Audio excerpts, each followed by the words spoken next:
The Social Media Union Podcast. Awesome. Right, I'll take a quick beat and then we'll get started. Welcome to this week's episode of the Social Media Union podcast. It is an absolute joy to have you all here listening to us today. We've got another great guest, and I'm biased because obviously I booked them and I want to speak to all of these people. So I really hope that you are as interested in this as I am. Learn as much as you can from it. And so let's get started.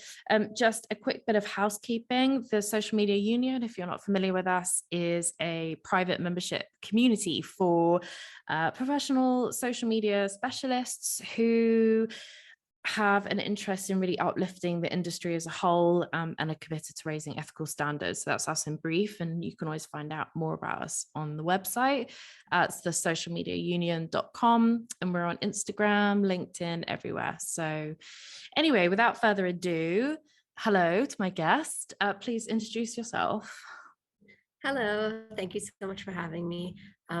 My name is Hafsa Lodi. I am an American Pakistani fashion and culture journalist and the author of Modesty, a Fashion Paradox, which launched in 2020. It's a nonfiction book that explores the rise of this global modest fashion movement that we're seeing that can largely be accredited to social media and Instagram and just the blogging world. Brilliant. Thank you so much. I have read your book from cover to cover, and again, like obviously I'm biased with the guests that I bring on, but honestly, it's just such a great read. So I really, really recommend it. Can you just give us a brief introduction to modest fashion as a whole for people that may not be particularly familiar with the term? Yeah, sure. So I feel like one thing I learned while researching and writing this book is if you ask 10, 20, 100 different women what modest fashion means, everyone will come up with a different answer.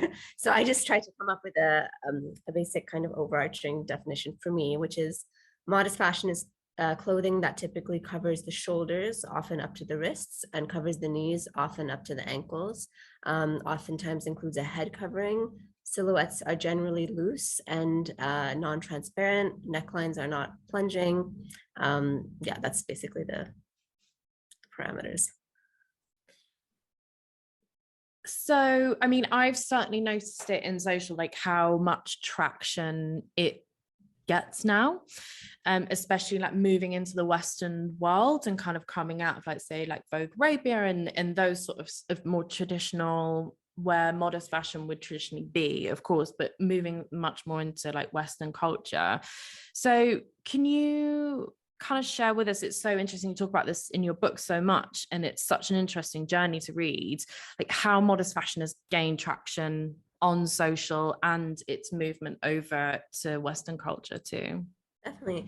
So with just the general rise of fashion blogging, there were a lot of women of faith communities, Muslim, Orthodox, Jewish, Christian, who were fashion blogging as well. And oftentimes they were abiding to these modesty dress codes that were, that were influenced by their faith, or oftentimes just by themselves out of their own personal or cultural or even feminist reasons for covering up more. So this hashtag modest fashion emerged, and modest fashion blogger. And a lot of Muslim hijabi bloggers started taking to YouTube to showcase all of these hijab tying tutorials and turban tying tutorials and different ways to wear the headscarf, different ways to layer your clothing using high street clothes like a slip dress, and pair it with a turtleneck and make it a really conservative chic look. So this huge trend really just emerged on social media and YouTube, Facebook, Instagram early on. And I think pretty soon, just as these bloggers, I would say the two most popular ones, most popular veteran ones were Dina Tokyo in the UK and Asia, who's in Kuwait. And brands started taking notice. I mean, big brands, Louis Vuitton, Versace. I mean, everybody, I don't know a single brand in this day and age that hasn't really worked with a Middle Eastern or a Muslim or a, hijabi fashion blogger in some way, mostly in digital campaigns. So brands started taking notice. At the same time, we saw in 2016, I think, Halima Aden, a hijabi fashion model, walk the runway for Kanye West's Yeezy show in New York Fashion Week. And that was unheard of before. 10 years ago, you wouldn't have imagined seeing like a visibly Muslim woman in a headscarf on a runway at New York Fashion Week. Then she was flown to Milan. She walked for a bunch of designers there. I mean, 3-4 years later, there's not only her, but like a handful of other hijabi women of color who are professional models on runways, on magazine covers. So I feel like it's these two things happen side by side. In the mainstream industry, we had more representation of modest women, and then we also had social media give rise to all of these bloggers that really influenced brands to start reaching out to them, working with them, and really validating their aesthetics, that which for so long had been, I mean, modest fashion was never a buzzword, yet alone even a phrase that was used, 2 decades ago. Modesty and fashion were never used together. They were just, fashion was not modest typically. It was all about, sex sells, and modesty was kind of relegated to the realm of the religious and cultural and non-fashionable. Thank you so much for sharing that. I think it's a world that I am an enormous fan of all things fashion. So I'm generally familiar with modest fashion and its kind of evolution certainly over the last few years into the mainstream, in inverted commas, really. But it's so good to share it with people. And I think kind of leads me on to my next question very nicely, is what you'd want to see more from brands in this space. And I think it's just especially bearing in mind that the people that are listening are social media professionals, so they're the ones managing these communities. Kind of what would you want to see more from? And I think the follow-up question really to that is kind of what can they do? So a lot of, which I forgot to mention earlier, is a lot of this hype surrounding modest fashion in the mainstream was also influenced by these financial projections that came out listing modest fashion to be estimated to be worth a $412 billion industry by 2024, something like that. So basically that, and it really attributed Gulf Muslim spending power to be kind of the financial group fueling this retail category. So a lot of brands are kind of looking to target the Middle East and like the Gulf Arabian countries in particular, so like Saudi, Qatar, the UAE. And I think that's great, but it's also not enough, and it's also very limited in their brand strategies. For instance, modest fashion is already readily available in this region. It's everywhere. And a lot of these brands started using Ramadan, the holy month of Ramadan, to kind of target their modest fashion consumers in these countries. So I mean, DKNY, Carolina Herrera, Michael Kors, Karl Lagerfeld, like every brand has started making limited edition Ramadan collections, but often they're only available in the Middle Eastern stores. Even Bulgari, like it'll just be like, oh, a green version of one of its popular necklaces, or, kind of stereotypical little things they touch on, like the green color is just stereotypically linked to the Middle East, or a lot of sequins or gold and metallic. They'll really focus on these kind of ornate embellishments and like glitzy things for the month of Ramadan, which makes sense in a way because the culture here during Ramadan is very, it's all about kind of going out at night after you're fasting and, socializing after a long day of fasting. That's not necessarily reflective of Muslims across the world. It's just kind of like a Middle Eastern cultural thing. But again, those kinds of styles are already readily available here in the Middle East. It's just, we don't need a brand name stamped on them. Whereas in the West, there's a lot more demand for mainstream, stylish, modest wear, not necessarily glamorous, but practical and comfortable and stylish. So I think that a lot of brands are mistakenly just targeting the Middle East with their modest wear collections, when actually the demand for it is more in the West. And also during Ramadan is just 1 month of 12 months of the year, and women who kind of subscribe to this modest fashion lifestyle, they require modest wear year round. So that's another thing. And a lot of brands have realized that.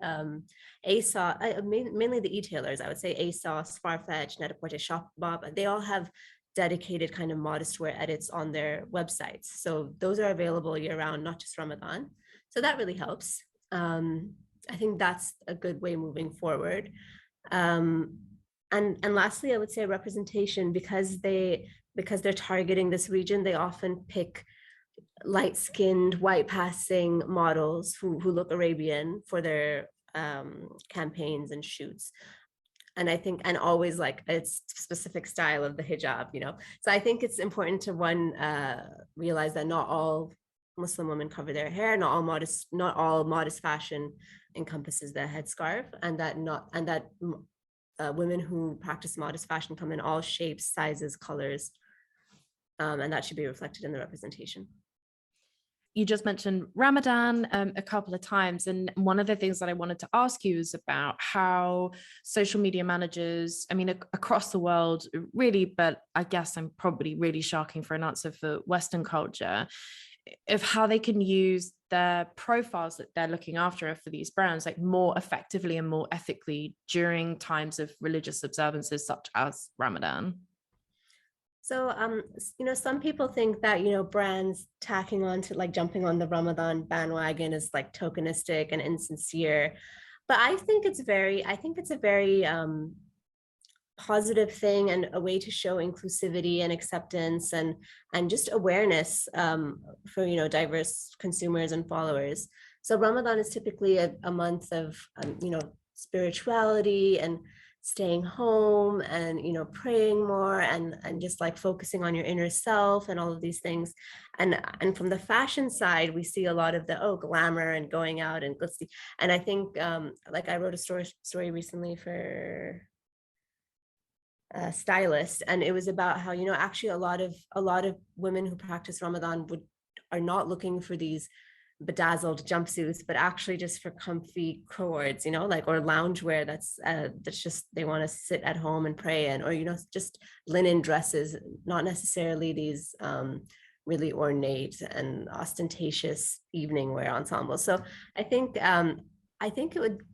brands would do well to maybe have focus groups and find out what their consumers and followers are looking for, like what kind of content would inspire them in Ramadan. If it's a food brand, like healthy eating while fasting. If it's a self-care skincare brand, you know, skincare to, you know, while you're fasting, what kind of skincare routine you can do to make sure your skin doesn't dry up because of the lack of moisture. There's a really creative ways to target this group during Ramadan, and I think it's good to do. I don't think it's good to just ignore it, especially when brands all over the world are now, like I said, jumping on this bandwagon. It doesn't have to be a negative thing. I think it's a good thing. So I've followed you for a little while, and I really enjoy your Instagram account. Just the aesthetic just is so right up my street, like the colors and just the way that you lay everything out is just so beautifully done. So I really wanted to ask you about, you know, so you talk about these brands and we can give advice to people, but I'm actually really interested to hear about your own experience with, I guess, Instagram as a main focus, and what your experience has been like on there, and kind of what works for you in terms of content. So quite like practical stuff. Is it reels? Is it, you know, focusing on engagement, those sorts of things? But yeah, to start with, just to hear about your journey on Instagram and kind of like how you've evolved it over time. Yeah. So I think I first started Instagram when I think the year was launched probably. I was working part-time in PR, and I was a PR girl for this handbag brand here in Dubai. And I think I only downloaded Instagram to use the filters for my tweets. That was for this brand. So that's how I started out with Instagram. And then I just became obsessed with it. I love I've always loved photography. And I love the photography element, the editing, and just the, like you said, like it's very limiting and restrictive, my aesthetic on Instagram. Like everything's light and pastel, and it's I love curating content like that. I really enjoy it. that being said, like with the algorithm changes and everything, it's been a big struggle to keep up with the changes, especially for like, I feel like I'm a veteran Instagram user. I saw it blow up, you know, what was it, 2012, 13, 14, when did Instagram even launch? And I saw I also had a part-time fashion brand at that time. I used to do like embellished sweaters and these handmade things, and all of my sales were through Instagram. Really, it was extremely successful as a platform for just, you know, gaining brand awareness and everything. And then with the algorithm, that whole thing just died. Uh, so I've really been up and down through Instagram. And recently, I would say after my book came out, actually, I gravitated towards the bookstagram sides of things. So you could call me a book blogger. I've been posting a lot of things that I read. And I've noticed that reels are really what get the views. And it's I don't want to be negative, but it's heartbreaking for me because I love the photography aspect of it. I'm a one woman show. Like I can't really be, and content curating is not something I earn my livelihood from. You know, Instagram has just been kind of a way to share my work, share what I'm reading, and share what I'm working on, and what I'm wearing sometimes. So it's been tough keeping up with all of these changes in terms of visibility and everything. And sometimes some of the things I discuss on the platform get me shadow banned, which happened this week. So it really takes away some of the motivation and some of the kind of the drive that I once had with Instagram. Yeah. I couldn't agree more with you on, I feel like I've had like a fairly similar journey. Like I've never like aimed to build my own Instagram account, but obviously like working with clients, I certainly have. And now with launching the social media union, and literally today, this afternoon, I made my first ever reel. Like this is a woman who's been doing this for over a decade, and I finally did it. It's just because these days I do more strategies. So I don't really actually have to create content. Like I just tell people what to do and then leave.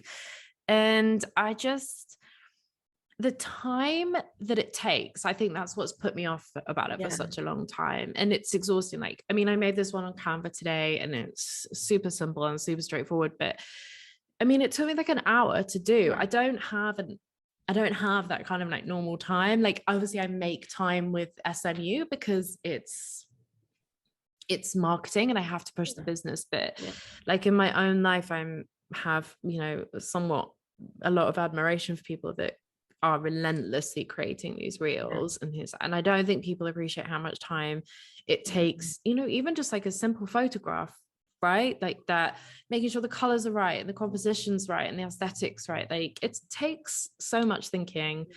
I mean, and then it's just the difference with visibility. Like I just started doing reels maybe a month ago, and I've only done like 3 or 4, but a reel I posted a month ago got 15,000 views, whereas a photo I post gets 50 likes now. And I think that's mental. That's mental. I have 20,000 genuine followers who have been accumulating since a decade almost. And to not have that visibility on photographs anymore is really sad. And to only have all that traffic kind of pushed to reels, which are so time consuming and really, I'm not a reels watcher to begin with. I'm not really into. Yeah. Yeah. I don't really watch. I mean, I like kind of force myself to watch some of them. So I'm kind of learning and knowing what's out there and kind of what other people are doing, other brands are doing. But I think the thing that gets me with it is just the reels are generally going out. Those views are from people who don't already follow you. So I get it's cool because, you know, you're reaching new people that you wouldn't normally, but like, what about the people you have built up over the last decade? Like they follow you for a reason and they're not seeing the content that they have fallen in love with you for. Like they're not seeing that. So, I mean, I get it. And I feel like almost daft complaining about it because they'll probably change it in like, you know, I know they've made a option where you can now sort your feed according to who you follow chronologically, like it used to be, which is nice. But I mean, you really have to go through effort to do that, to find that. And I really wanted that. Like I would genuinely have lobbied for that. Have I used it since it came in maybe like twice, because I Yeah, just same. blindly open the app and start Forget. flicking through. Yeah. I don't think to like switch it over to something else. So yeah, I'd love to know the stats on it actually. I think it'd be Yeah. really interesting. Okay, so you started doing reels and photography is kind of more like where your passions lie in terms of Instagram, but is there anything else that you can kind of tell us about your own account and kind of what works, and I guess what doesn't? Although when it's your own account, like what doesn't, it's kind of like, well, I've come you're to going to the share it anyway realization. because it's what you Yeah, I want to will. share. Yeah, I've come to and I think this just in the past week, I came to this realization that like I'm gonna put what I want to put on there, and I'm gonna keep curating for me. This is like my personal portfolio. I'm treating Instagram like my personal portfolio, and whether or not that's content that followers are looking for, stay or leave. It's not go. Yeah, I feel like before I maybe got too focused in with the numbers game, and especially when my book was coming out. It came out in the middle of COVID. It was tough to market it. The book tour was canceled. I had book tours in the US and the UK that were supposed to, everything that's supposed to sell a book didn't go through during COVID. So I really had to push everything on social media, and it worked well. And it kind of changed my own path from fashion and lifestyle and an old clothing brand to like focusing more on book content. I've never been the type of person who like opens their phone and talks to it and posts videos of myself talking. Like I've just not. I'm quite shy, actually. I'm quite camera shy when it comes to it, and that's just not. I love being behind the camera and taking pictures. So, yeah, I've noticed like the more likes definitely come when you post personal things or like yourself or family. I don't really post my family on Instagram. I prefer to keep my private life separate. But I have noticed that when I do post like an outfit picture, that's the content that gets all the likes, and and I guess because a lot of my followers are fashion enthusiasts. And the reading, some of my reading is a bit hardcore. A lot of nonfiction titles, a lot of religion books, a lot of like feminism books now. So it's not everybody's cup of tea, but I'm still sharing it because it's meaningful to me. Do you have any advice for those like in social or those brands who want to kind of find out more about modest fashion, and I guess advice and where they can find suggestions on how they can use modest fashion more within their own social media marketing? Yeah, I think again, if you just search the hashtag modest fashion, so many people will come up, and so many. Well, first of all, I'd like to recommend my own book, because at the end of the book, actually, I include this black book of modest fashion with names and Instagram accounts to follow. This was compiled in 2019, 2020, but a lot of these accounts are still very relevant, and they're kind of pioneers in the modest fashion world. But again, if you just open up Instagram and search the hashtag, you'll find so many bloggers, so many creative fashion enthusiasts and stylists who are working in the modest fashion space, and that can be really inspirational for brands. There are a few other books as well about modest fashion that I found very helpful, but some of them are more academic rather than the consumer side of things. There's for specifically the Muslim market, there's a report called the State of the Global Muslim economy, State of the Global Islamic Economy report that comes out every year. And that has a lot of in each sector. So like the health and wellness, the fashion, food, halal food, and that has a lot of beauty. Even each section has a lot of stats and a lot of helpful information for brands looking to attract this space. One of the things that I took away from your book that I jotted down, and who we will definitely be reaching out to after we've spoken, is the modeling agencies that you mentioned that specialize in modest fashion models. And what I would really like to do is approach them and say, like, can you put together, because they talk about the guidelines that they have for brands. So when you have, just for the listeners, like when you have modest fashion models like on set. It's the models' own guidelines for how they would, I mean, I don't really know like how to kind of phrase it, not like how they'd want to be treated, but what their guidelines are on set, I guess. So oftentimes like a separate changing space or changing room backstage, or sometimes no male stylist touching them or male makeup artist touching them. This is just sometimes, a lot of them are fine with it. Some want to bring their own hijabs or headscarves, or some want a hijab stylist on set as well. And actually, a lot of these things, like the private changing room, should be optional across the board for all models, not just, you know, religious women or people. Yeah. They're just, it's just more comfort, and it's nice that these kind of stipulations and contracts are gaining traction, because even women who are not maybe in that modest fashion world can also learn from that. There's also another one who I came across after this book was published, another organization, UK based, it's called Muslim Sisterhood, and they're really cool. You might want to speak to them. They basically, like, they'll do campaigns for, I think they did one for Office, or they did one for Crocs, they did one for Nike Swim. So they'll pull together brand campaigns, they'll produce them and everything. They get the real life models, who are often just regular women from the Muslim community, a diverse selection, some wearing hijab, some not wearing hijab, some brown, some white, some black, different body shapes, different sizes, different colors, and they put together these campaigns. So that's really cool. Muslim Sisterhood. Yeah, awesome. We will definitely look into that after this for sure. I think being able to talk about those kind of campaigns is just really interesting for everyone. So now is the time. Oh no, I'm going to ask you one more question actually before we go into this. And it's just, we ask all of our guests this, so listeners will be familiar with it by now. Really, the one social media account that you really enjoy following, and that can be kind of for any reason, for, you know, joy, for knowledge.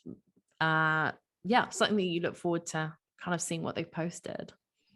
So during the pandemic, I joined a book club, an Islam and gender book club. So it's run by a woman named Sophia, and she picks texts that are quite revolutionary about Muslim women and about feminism and about gender, you know, for contemporary Muslims to read. And her Instagram is amazing.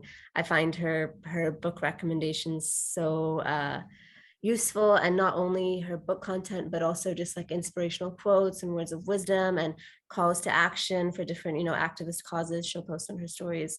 So that account is Sophia_reading. Thank you very much. And we will share that on the description for the podcast as well. So you'll be able to find the links in there, and also in the blog section on the socialmediaunion.com site. So last thing really is to just say, feel free to kind of plug away. Like, what have you got going on? What would you like to share with people? Where can they find you? Thank you. Yeah, just nothing huge going on right now. I'm actually 25 weeks pregnant. So oh, congratulations. Thank you. Hold on some other projects. But I've continued freelance journalism for a few publications, and I usually share all my work on Instagram at Hafsa Lodi, and I'm less active, but trying to become more active on Twitter. Again, same handle, Hafsa Lodi. Yeah, great. Yeah, I feel you on the Twitter front. Like, I dipped my toe back into it like literally today. I was just like, I just don't know if I'm emotionally ready for this. Better. I want to be more. I'm using it more, but I'm more like stalking tweets than actually tweeting. Yeah, just taking that kind of like step back. Yeah, I just had to, like, it was during the pandemic, and I just had to just stop reading. Oh, in Trump days, this is it. Yeah, now I remember. It was like coming up to the election. Like, I'm a big old dork about anything to do with American politics, and just had to stop. Like, I just couldn't take in anymore. So I'm trying to like ease myself back in gently to Twitter. Yeah. Thank you so much for coming on today. Really grateful, and so interesting to hear about everything that you talked about. And just one final push really from me on the book. So it's called Modesty, a Fashion Paradox. I have read it from cover to cover and genuinely really enjoyed it. It's an absolutely fantastic read, and I think really important for anyone working in social, especially in fashion and beauty, to have a read of that. It's really, really interesting. So thank you again. And yeah, hopefully you we'll so speak to you much. again in the future. Thank you. Yes, would love that. Thank you.